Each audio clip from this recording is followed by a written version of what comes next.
उसके के नाम से हम जमा हुए हैं और उसके जिंदा वचन को हम उसके जिंदा नाम को हम ऊंचा उठा सके।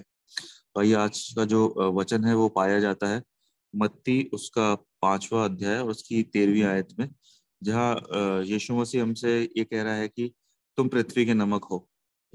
तो पृथ्वी के नमक हो इसका मतलब यीशु मसीह में क्या समझाना चाह रहा है?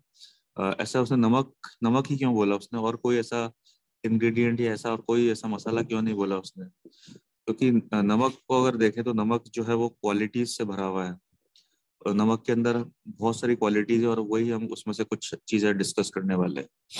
तो जब यहाँ लिखा हुआ है कि मत्ती उसके 5वें अध्याय उसकी 13वीं आयत में यीशु मसीह कह रहे हैं कि तुम पृथ्वी के नमक हो।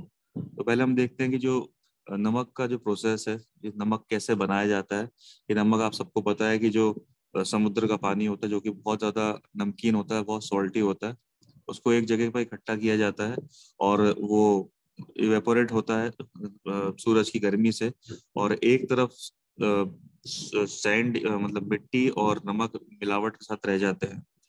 और उसके बाद जो प्रोसेस होता है रिफाइनिंग प्रोसेस, या जिसको हम बोल सकते हैं शुद्धिकरण का प्रोसेस, और उसके बाद जो नमक होता है जो कि हम यूज कर सकते हैं वो हमारे लिए बनता है। तो इसको हम अपने जीवन से ऐसे रिलेट कर सकते हैं कि यीशु मसीह यहाँ बोल रहे हैं कि मैंने तुम्हें नमक इसलिए बोला है कि तुम पाप के साथ मिले हुए थे। जो हमारा जीवन था जब यीशु मसीह पृथ्वी के ऊपर नहीं आए थे, तो हम देखते हैं कि जो मनुष्य जीवन था या जो लोग थे वो पाप के अंदर बिल्कुल लिप्त थे, और संसार के अंदर वो इतने ज्यादा इन्वॉल्व थे संसार की बातों के अंदर कि उनका जीवन किसी भी लायक नहीं था।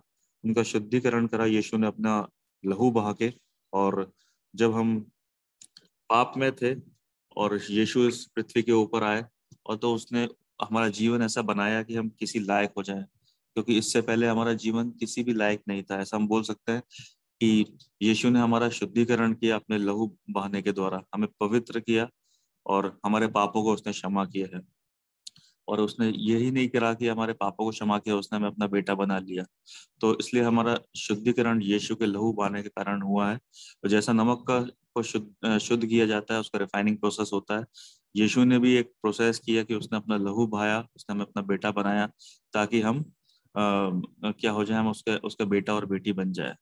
तो जब हमारा शुद्धिकरण हो गया तो हमारा व्यवहार, हमारा जो हमारा क्या होना चाहिए आचरण, की हमें जो हमारी पुरानी जो चीजें थी वो हमें छोड़ देनी है और नई बातों को अपनाकर यीशु के संतान बने रहना है।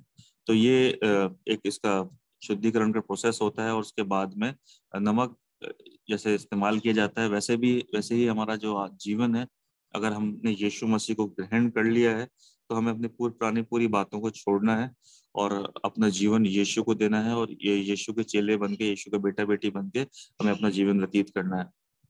साथ में हम देखते हैं कि अगर एक क्वालिटी और है नमक की, कि वो किसी भी खाने में अगर हम नमक को यूज करते हैं, किसी भी खाने में नमक को यूज करते हैं तो वो टेस्टी बनाता है। लेकिन अगर हम एक मिनट के लिए अगर सोचें कि हम कोई सा भी खाना बनाएं, कोई सी भी सब्जी बनाएं, और उसके अंदर अगर हम नमक को नहीं डालें, तो क्या वो चीज टेस्टी बन सकती है? कोई नहीं कहेगा कि यार इसके अंदर ये डला है या वो डला है, लेकिन सब ये बोलते हैं इसके अंदर अरे नमक तो है ही नहीं इसके अंदर। तो जो कोर इंग्रेडिएंट होता है वो क्या है? वो है नमक। तो यीशु ने हमें एक ऐसा ही बनाया कि कोर इंग्रेडिएंट नमक है। तो जो कोर इंग्रेडिएंट नमक है, वैसे ही यीशु ने हमें बोला है कि तुम पृथ्वी के नमक हो। ठीक है। लेकिन जब नमक सब्जी के अंदर है और जब उसके अंदर घुल जाता है तो दिखता नहीं है वो, लेकिन तारीफ किसकी होती है? खाने की। तो ऐसे ही अगर हम देखें, अगर यीशु ने हमें बोला कि तुम पृथ्वी के नमक हो, तो हमें अपने आप को ऊंचा नहीं दिखाना है, हमें अपने आप को हम्बल करना है। या ऐसा बोल सकते हैं कि हमें अपने आप को अपने महत्वता नहीं दिखाते हुए हमें यीशु को ऊंचा उठाना है, और हमारे जीवन से उसकी तारीफ होनी चाहिए। जैसे यहाँ पर हमने एक एग्जाम्पल लिया है कि अगर हम सब्जी के अंदर नमक डालते हैं तो सब्जी की तारीफ होती है।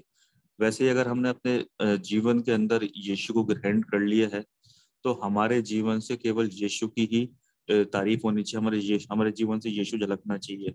अगर हम अपनी कॉलोनी में हैं तो हमें दूसरों के लिए नमक बनना है। अगर हम ऑफिस के अंदर हैं तो हमें दूसरों के लिए नमक बनना है। या अगर हम कहीं भी ऐसी जगह पर हैं जहाँ अन्य अन्य तरह के लोग पाए जाते हैं इस पृथ्वी के ऊपर, तो हमें वो नमक हमारे अंदर रखना है और हमें यीशु को ऊंचा उठाना है हमारे जीवन से। तो हम जैसा नमक खाने में जब टेस्ट देता है, तो हमें भी अपने इस स्वभाव के कारण हमें भी उन चीजों के द्वारा जो वचन के अंदर लिखी है, जब हम वचन को पढ़ते हैं, उसको ग्रहण करते हैं और अपनाते हैं, तो हमें भी दूसरों के लिए आशीष का कारण बनना है। हमें ये नहीं कि हमें कोई दूसरा किसी वजह से आके किसी वजह से उसकी हम हेल्प करें, लेकिन जैसे जो नमक की क्वालिटी है, हमें वैसे ही बनना है। अगर हम देखते हैं कि कोई कमजोर है हमारे आस पड़ोस के अंदर, हमारे सराउंडिंग्स के अंदर, हमारे ऑफिसेस के अंदर, या कोई भी ऐसी जगह जहाँ पर हम हमारा आना जाना है, तो हमें हमें क्या ड्यूटी बनती है हमारी कि हम उन कमजोरों को उठाएं, और जो विलाप में है, जो सताव में है, हम उनको ढंढस दें। या कोई बीमार है तो हम उनको यीशु मसीह के नाम से चंगा करें। तो जैसा इस वचन के अंदर लिखा है कि तुम पृथ्वी के नमक हो, तो हमें वो नमक, इसलिए यीशु मसीह ने बोला कि तुम पृथ्वी के नमक हो, तो हमें वो अपने अंदर नमक का सा गुण रखना है कि हमें अपने आप की प्रशंसा ना दिखाए। हमें इसलिए किसी की हेल्प ना करे कि हमारी प्रशंसा, वो हमें थैंक यू बोले, या हमारा उससे कोई लालच निकल रहा हो इसलिए हम उसकी हेल्प करें। लेकिन जैसे ये जब नमक किसी सब्जी के अंदर पड़ता है तो पूरा घुल जाता है, दिखता नहीं है वो, लेकिन तारीफ सब्जी की होती है। तो ऐसे ही जब हम किसी की हेल्प करें, तो सिर्फ हम अपना जो मेन उद्देश्य ये रखें कि प्रभु को महिमा मिले, कि हम घटे और प्रभु हमारे जीवन से बढ़े। बस हमारा यही उद्देश्य होना चाहिए। और एक और, हम अगर हम क्वालिटी देखते हैं नमक की, तो वो हम्बलनेस को शो करता है। कि हम्बलनेस को कैसे शो करता है, कि जैसे वो डाला जाता है जब सब्जी के अंदर और पूरी तरह से घुल जाता है, और तारीफ सब्जी की होती है। तो वैसे ही जब हम संसार के अंदर है और अन्य लोगों को देखते हैं, अन्य अन्य चीजों को होता हुआ देखते हैं, और कोई ऐसी चीज है, कोई ऐसी समस्या है किसी के लिए जो रास्ते का पत्थर बनी हुई है, लेकिन हमें पता है कि हम हम यीशु के नाम से उस चीज को हटा सकते हैं। और अगर ऐसा हो सकता है कि हमारा उस व्यक्ति के हम जीवन में कोई तकलीफ को देख रहे हैं, कोई कठिनाई को देख रहे हैं, लेकिन हमारी उससे बनती नहीं है, या हम किसी बात को लेकर उससे अनबन है, सो हमें अपने आप को पहले हमें वचन को स्मरण करना है कि हमें उस व्यक्ति को क्षमा करना है, हर एक मतभेद को दूर करना है, और इन सब चीजों को अलग करते हुए उसके लिए प्रार्थना करनी है। अगर वो अंधकार में है तो हमें उसको रोशनी में लेके आना है, क्योंकि अगर हमारे अंदर नमक है तो ही हम ये काम कर सकते हैं। लेकिन अगर हम हमारे दिल में बैर भाव है, तो हमारे अंदर फिर ये क्वालिटी कोई काम नहीं करती है। तो इसलिए हमें एक नमक के समान हमेशा तत्पर तैयार रहना है कि दूसरों के साथ मिलजुल के उनके जो जो भी अंधकार में है संसार के अंदर, उनको हम रोशनी में लेके आए। नमक का एक और अगर हम देखें क्वालिटी, तो वो वाइट कलर का होता है, और जो वाइट है, जो सफेद कलर है, वो पवित्रताई को शो करता है। और बाइबल भी ये कहती है कि पवित्र बनो क्योंकि मैं पवित्र हूँ। सो हमें भी अपने आप को संसारिक अभिलाषाओं से, संसारिक लोगों से जो पाप के रास्ते पर चलते हैं, या संसार के अंदर बहुत नाना प्रकार के पाप पाए जाते हैं, उनसे हमें अपने आप को दूर रहना है, दूर रखना है, और अपना जीवन जो है पवित्रताई के अंदर बिताना है। एक और जो क्वालिटी है नमक की, वो ये है कि जो नमक है वो चीज़ों को, या कुछ चीज़ हम जो बनाते हैं उसको खराब होने से बचाता है। एज अ प्रिजर्वेटिव काम करता है नमक। किसी चीज़ को अगर हमें लंबे समय तक रखना है, तो हम नमक का यूज़ करते हैं कि वो उस चीज़ को सड़ने से बचाए। जैसे हम देखते हैं कि दूसरा पतरस उसका पहला अध्याय और उसकी चौथी वर्ष में लिखा हुआ है कि प्रभु ने हमें सड़ाहट से बचाया है। तो हमें भी अपने अंदर यही जो गुण है ये रखना है। और हमें भी, अगर हम देख रहे हैं कि आसपास में किसी का जीवन नष्ट होने के करीब जा रहा है, या वो पाप की ओर बढ़ रहा है, तो हमें भी उस नमक का इस्तेमाल करते हुए उसके जीवन के अंदर वो बातों को देना है, वो वचन को देना है, जिससे उसका जीवन सड़ने से बच जाए, या ना उसका जीवन नाश ना हो, परंतु वो भी अनंत जीवन की ओर बढ़े। क्योंकि जो यीशु इस पृथ्वी पर आया था, उसका उद्देश्य यही था कि कोई भी व्यक्ति नाश ना हो, वरन वो क्या पाए, वो अनंत जीवन पाए। तो हमें भी यीशु का स्वभाव रखना है, और हमें अपने अंदर नमक रखना है। और नमक अगर हमारे अंदर है, वो बातें हमारे अंदर है, वो बाइबल की बातें, अगर हम वचन को पढ़ते हैं तो हमारा स्वभाव यही होगा कि हम दूसरों के जीवन को हम बचाएं। कोई भी अगर जीवन हमें नाश होता हुआ दिख रहा है, कोई किसी चीज में लिप्त है, अगर कोई किसी समस्या में फंसा हुआ है, उसके पास कोई भी नहीं है, तो हमें तुरंत उस तक पहुंचना है और हमें केवल यीशु को उठाना है और उसकी मदद करनी है और उसको संस्कार से बाहर लेके आना है।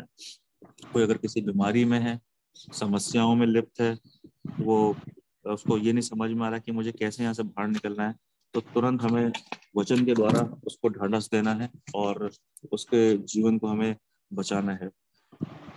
और एक और चीज हम देखते हैं कि जो नमक है उसकी, अगर देखें अगर प्राइस वाइज, तो उसकी वैल्यू बहुत कम होती है, लेकिन जो उसका रोल है वो बहुत बड़ा होता है। तो वैसे ही हमें भी अपने आप को शून्य बनाना है। जब हम पृथ्वी के अंदर, हमें संसार के अंदर यीशु ने भेजा है, तो हमें यही उद्देश्य से भेजा है कि हम दूसरों की मदद करें। और जैसे हम देखते हैं कि यीशु जब पृथ्वी के ऊपर आए थे, तो वो भी कैसे जन्मे थे? वो कुंवारी मरियम से पैदा हुए और वो गौशाला में जन्मे थे, ठीक है ना। जबकि वो राजाओं का राजा थे, वो बहुत एक अच्छी जगह पर आ सकते थे, लेकिन उनने अपने आप को स्टार्टिंग से, उनने अगर हम देखते हैं उनका जो जीवन था यीशु मसीह का, उनने वो चढ़नी में पैदा हुए और सादा जीवन जिया उनने। और आगे हम सब जानते हैं उनके जीवन के बारे में। तो उनने एक एग्जाम्पल सेट किया है, और वैसे ही हमें भी वैसे जीवन जीना है कि हमें भी नम्र और दीन बन के जीना है। और ऐसा जीवन जीते हुए हमें बहुत बार, कई बार हमें हमें खुद को मुसीबतों को सामना करना पड़ सकता है। कई बार हमारे सामने बहुत सारे क्लेश आते हैं, दुख आते हैं, या ऐसी कोई चीज आती है, ऐसा लगता है कि अब हमें गिव अप कर देना चाहिए। लेकिन बाइबल साथ के साथ में ये भी बोलती है कि संसार में तुम्हें क्लेश तो होते हैं, और ढाढ़स रखो, मैंने संसार को जीत लिया है। तो ये जो मोटिवेटिंग आयत है, मोटिवेटिंग जो वर्स है, बहुत बहुत मोटिवेट करती है। जब हम ऐसे समय में होते हैं, जब हम एक नमक का काम कर रहे हैं दूसरों के लिए। और कई बार हम खुद ऐसा वक्त आता है कि हम खुद कई बार ऐसा लगता है कि यार अब गिव अप हो जाना चाहिए, लेकिन ये जो वचन है ये बोलता है कि ढांढस रखो, मैंने संसार को जीत लिया है। तो प्रियो, आज हम यही समझते हैं इस बात से कि हमें अपने अंदर नमक रखना है, हमें प्रेम रखना है, हमें नम्र बन के रहना है। हमारे जीवन से केवल यीशु को तारीफ मिलनी चाहिए, केवल यीशु को हमें अपने जीवन से उठाना है। और अपने आप पे फोकस ना करते हुए, बिना किसी लालच के, बिना किसी स्वार्थ के, बिना किसी प्राउड के, हमें दूसरों की मदद करनी है, दूसरों के जीवन को होने देना है, या दूसरे के जीवन के लिए हमें आशीष का कारण बनना है। यही हमें आज के वचन से सीखने को मिलता है। तो हाँ, हम सब कोशिश करें कि अपने जीवन में नमक रखें, और इस वचन के अनुसार यीशु मसीह कहते हैं कि तुम पृथ्वी के नमक हो। हमें पृथ्वी के नमक बन के दूसरों के जीवन में भी टेस्ट को देना है। अगर कोई किसी का जीवन फीका है, कोई अंधकार में है, किसी के पास यीशु का वचन नहीं है, तो हमें आज वो नमक बन के उसके जीवन तक पहुंचना है और उसके जीवन को टेस्टी बनाना है। आइए हम प्रार्थना करें। प्रेमी दयालु सामर्थ्य पिता परमेश्वर, राजाओं के राजा, प्रभु के प्रभु, हमारे सच्चे अच्छे जिंदा परमेश्वर पिता, प्रभु हम धन्यवाद देते हैं आज के सुंदर दिन के लिए जो आपने दिया है मेरे पिता प्रभु। इस वचन के लिए प्रभु हम धन्यवाद देते हैं मेरे पिता प्रभु जी, जो आपने दिया है पिता प्रभु। हम प्रार्थना करते हैं, आपसे विश्वास करते हैं पिता परमेश्वर, ये वचन पिता परमेश्वर हमारे सबके जीवनों में कार्य करता है पिता। और जहाँ जहाँ बांटा जाता है पिता परमेश्वर, राजा यीशु, आपका नाम प्रभु जी ऊंचा उठने पाए मेरे पिता परमेश्वर। प्रभु हमारे जीवनों में प्रभु जी आपने नमक जो दिया है पिता परमेश्वर प्रभु जी, उसको हम सही तरह से इस्तेमाल करने वाले हो सके मेरे पिता प्रभु। आप प्रभु मदद करें पिता, हमें लीड करें और गाइड करें मेरे पिता परमेश्वर, राजा यीशु। सारी बातों के लिए प्रभु हम आपको महिमा देते हैं पिता परमेश्वर प्रभु जी। सारी ग्लोरी आपको देते हैं मेरे पिता परमेश्वर, क्योंकि केवल और केवल आप ही इन सब चीजों के लायक है पिता। इस छोटी सी विनती को मांग लेता हूँ प्रिय पुत्र यीशु मसीह के सामर्थ्य नाम से। प्रार्थना को सुनिए और स्वीकार करिए पिता। आमीन। सबको जय मसीह की।